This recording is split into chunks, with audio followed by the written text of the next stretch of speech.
Hello everyone, কি খবর সবার? আমরা যেদিন রাতারগুলে যাচ্ছিলাম, যাওয়ার আগে যে রাস্তাটা পড়েছিল, আমার কাছে মনে হয়েছে একদম একটা গ্রাম, একটা এলাকা। এরকম গ্রাম আসলে আমার মানে রংপুরে আমার বাসা, বাট এত গ্রাম এলাকায় না। মনে হচ্ছে এখানে আমি আমার প্রাকৃতিক দৃশ্য সব কিছু দেখতেছি, মানে অনেক গ্রাম সাইড ছিল। আমার কাছে অনেক বেশি ভালো লেগেছে।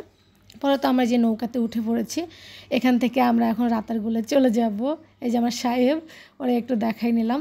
পরে এই দেখেন চতুর্দিকে শুধু পানি আর পানি, কত সুন্দর লাগতেছে পানিগুলান।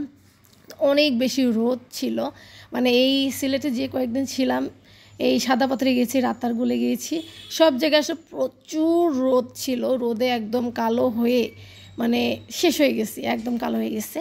তো এই তো চতুর্দিকে শুধু পানি, জঙ্গল, এগুলো ছিল রাতারগুলের।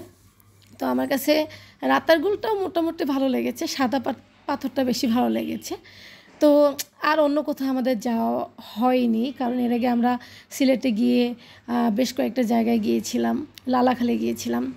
তো বিছানাকান্দি এরকমই সাদা পাথরের মতনই, এই জন্য বিছানাকান্দিতে আর যাইনি। এই তো সিলেট মোটামুটি ঘোরা শেষ।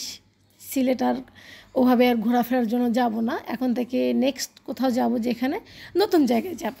ওকে, বাই বাই।